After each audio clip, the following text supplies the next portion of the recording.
Hey, ako si Verts at welcome sa aking channel.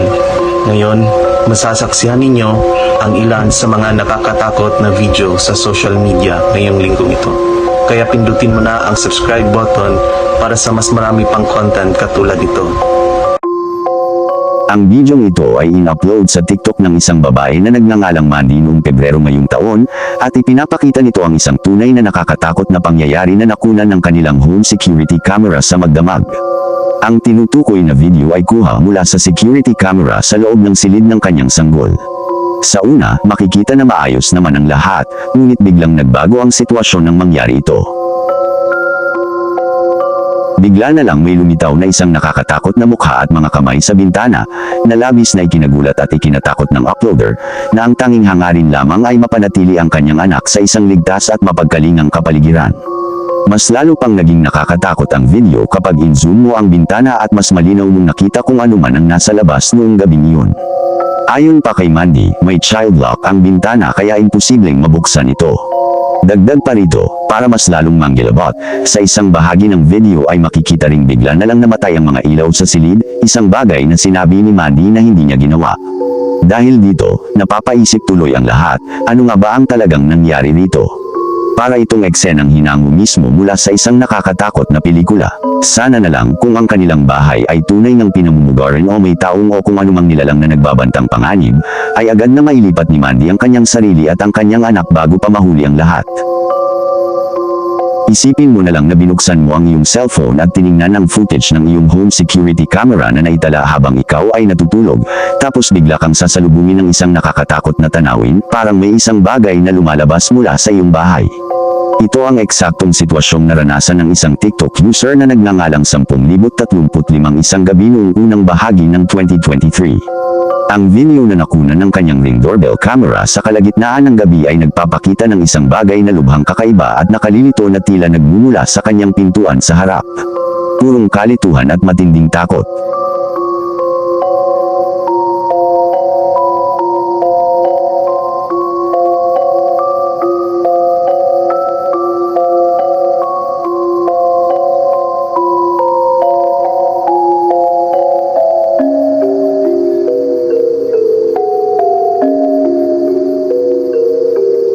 Nagbiro pa ang babae na parang eksena lamang ito mula sa isang video na kahit papaano ay nagpapagaan ng pakiramdam.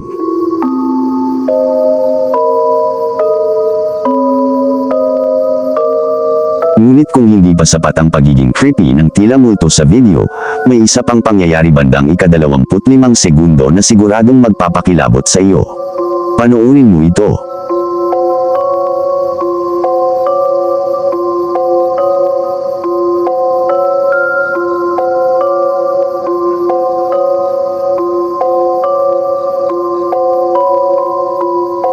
Makikita ang isang aninong napakabilis na gumalaw papasok sa frame bago biglang maputol ang video makalipas lamang ang ilang segundo. Ibig sabihin, hanggang ngayon ay wala pa ring malinaw na paliwanag kung ano talaga yun. Hanggang sa araw na in-upload ang video, wala pa ring ideya ang uploader kung ano ang nangyari, maliban na lang sa ilang komento na nagmungkahi ng mga teoryang maaaring makatulong sa paglutas ng misteryo. Ang sumusunod na video ay in-upload noong ika-3 ng Enero taong 2010 sa YouTube channel ng isang batang teenager na kilala bilang Everlasting Liv, at ipinapakita nito siya at ang kanyang kaibigan habang sinusubukan nilang makipag-ugnayan sa isang espiritu, isang karanasang ikinagulat nilang dalawa. Bandang ika-2 minuto ng video, 3 beses na tinanong ng mga babae ang multo kung kaya nitong kumatok. Sa una, tila hindi pinapansin ng espiritu ang kanilang kahilingan, ngunit biglang may nangyari. 2 beses, thok, thok.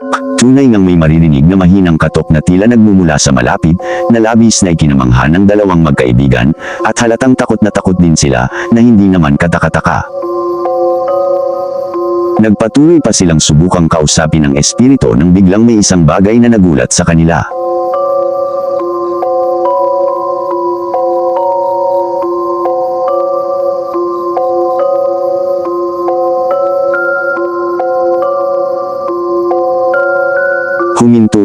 Huminto ka, tigilan mo na, sumpaman sa Diyos. Parang may gumagalaw sa may carpet. Ano yun?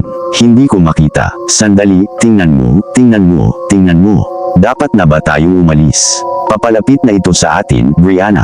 Malambot, malambot ito. Saan ito? Doon ba? Sandali, ay zoom ko. Ayan, nakikita niyo ba yan?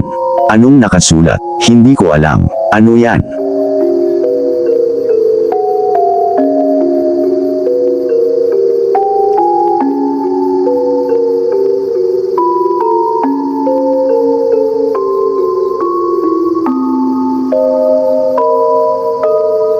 Makikita sa video na may isang bagay na nahulog sa sahig at tila ilang ulit na lumalapit sa mga babae sa kabuuan ng video, sa hindi may paliwanag at lalong nakakatakot na dahilan. Bago tuluyang tapusin ng mga babae ang video, nakaranas pa sila ng huling pananakot mula sa espiritu, marahil isang babala na itigil na nila ang panggugulo rito. Panoorin mo ito.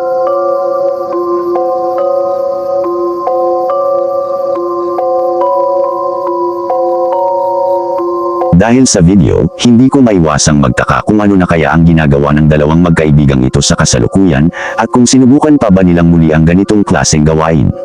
Marahil ay hindi na natin kailanman malalaman. Just ang susunod na post na ito ay nagmula sa sarili kong Searchbook subreddit at ipinasa ng isang user na kilala bilang fitcode8270. Ang video na tinutukoy ay kuha ng isang security camera sa loob ng isang pub na matatagpuan malapit sa uploader na tinatawag na The Anchor. Ayon sa kanya, isa itong sikat na pub sa Brown Hills, UK bago ito tuluyang nagsara. Tungkol naman sa dahilan ng pagsasara nito, hindi niya ito tinukoy. Gayunpaman, makikita sa kuha ng CCTV ang ilang mga customer na simpleng nakaupo lamang sa pub at nag-e-enjoy sa kanilang inumin, nang biglang, mula sa wala, may mangyaring kakaiba at nakakatakot. Panoorin ninyo ito.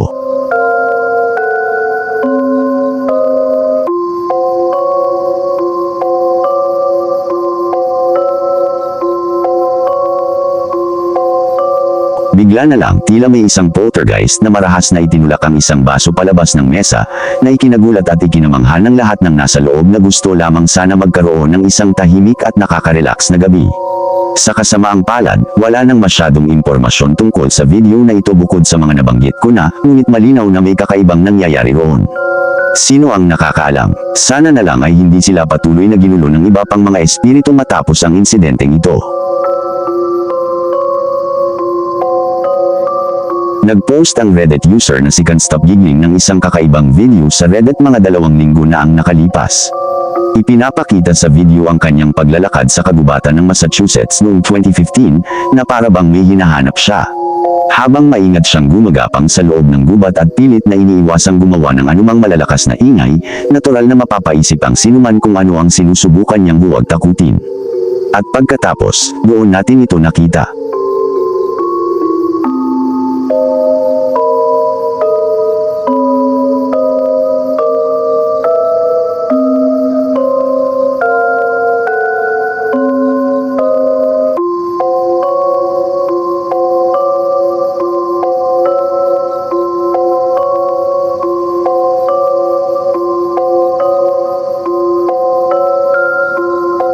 Bigla na lamang may isang mabalahibong nilalang na makikitang gumagala sa kagubatan bago tuluyang maglaho sa pagitan ng mga puno, at hindi na muling nakita o narinig pa. Naniniwala ang mismong nag-upload ng video na isa itong Bigfoot, at kung pagbabatayan lamang ang itsura nito, mukhang akma nga ang ganitong paglalarawan. Gayunpaman, tulad ng lahat ng sinasabing paglitaw ng Bigfoot, kailangan natin itong pagdudahan. Palaging may posibilidad na isa lamang itong panlilinlang o gawa-gawa. Pero ano sa tingin ninyo? Nakuha nga ba ng Reddit user na ito ang totoong video ng isang Bigfoot? O isa lang ba itong ibang bagay? Kung ganoon, ano kaya iyon? Ibahagi ninyo ang inyong mga opinyon sa comments.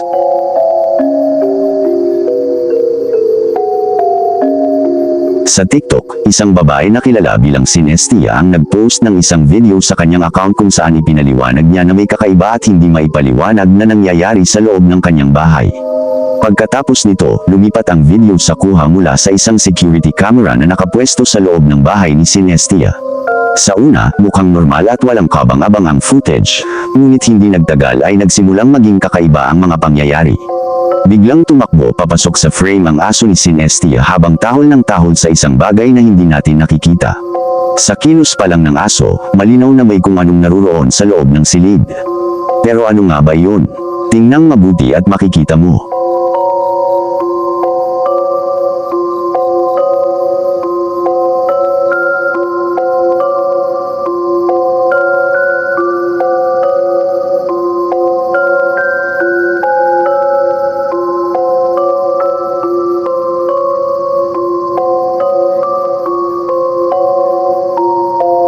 Tumatahol ang aso sa isang bagay na hindi natin nakikita. Batay sa pag-uugali nito, malinaw na may kakaibang presensya sa loob ng silid. Pero ano nga ba yun? Makikita ang isang kakaibang itim na anino sa sulok ng silid habang patuloy ang pagtahol ng aso. Pagkalipas ng ilang segundo, tila natakot na ito at biglang tumakbo palabas ng silid. Ang mas nakakatindig balahibo ay nang makaalis ang aso, makikitang gumalaw agad ang isang upuan. Para bang hinihintay ng kung anumang kakaibang espiritu sa bahay na makaalis muna ang aso bago nito igalaw ang upuan. Nakakalungkot isipin na hanggang ngayon, hindi pa rin nalulutas ang misteryong ito. Pero kung ako ang nasa kalagayan ni Sinestia, malamang ay mag-iisip na akong lumipat ng tirahan sa lalong madaling panahon.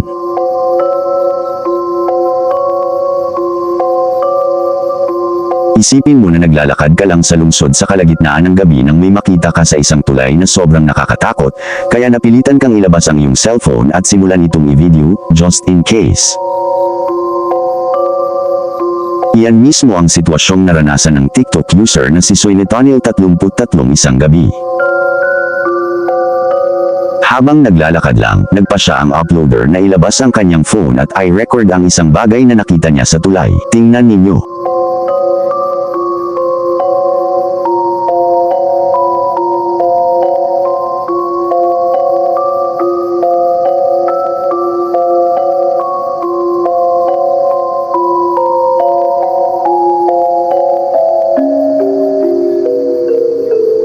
Sa lahat ng palatandaan, ang nilalang na nasa tulay ay kahindik-hindik na kahawig ng Mothman.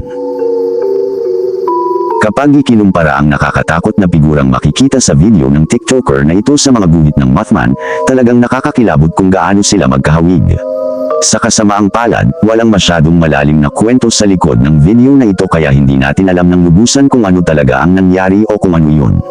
Gayunpaman, isa pa rin itong napaka-interesanteng video na tiyak na magpapakamot ng ulo sa mga eksperto sa cryptid at magpapatanong kung ito nga ba ay totoo.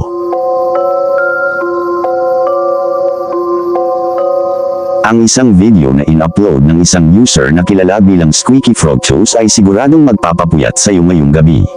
Manood sa sarili mong panganib. Ayon sa taong nag-post ng video, matagal na raw niyang napapansin ang mga kakaibang nangyayari sa loob ng kanilang bahay. Dahil dito, napagdesisyonan niyang magtago ng isang video camera upang mag-record magdamag at pati na rin sa buong araw. Bagamat karamihan sa mga nakuhang footage ay boring at walang silbi, may isang bahagi ng video na nakakuha ng isang bagay na tunay na nakakatakot.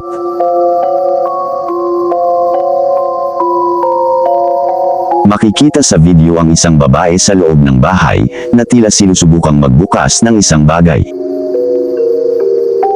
Sa description ng video, sinabi ng babae na ang kanyang security system ay walang naitalang kahit anong galaw o aktibidad maliban sa kanyang sariling paggalaw na nakita natin sa video. Binanggit niya na ayaw sumunod ng kanyang mga aso sa kanya papunta sa kusina para sa isang merienda sa gabi, na isang bagay na hindi karaniwan para sa kanyang mga aso. Maaari kayang may kinalaman ito sa kusina kung kaya't ayaw nilang sumunod sa kanya. Tutal, posible ang kahit ano.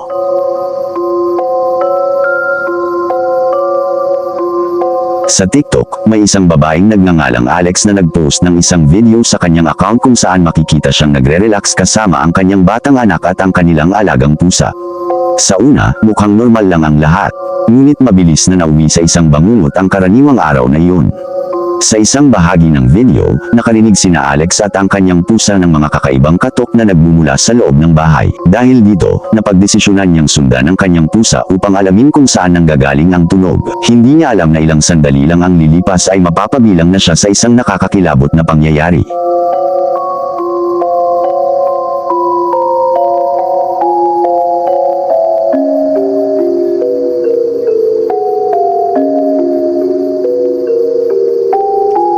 Ang malaking teddy bear na nasa sahig ay tila gumagalaw ng mag-isa sa hindi maipaliwanag na dahilan.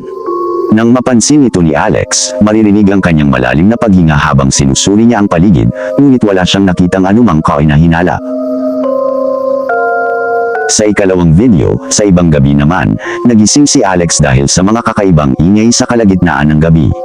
Nang siyasatin niya kung saan ito nagmumula, ito ang kanyang nadiskubre.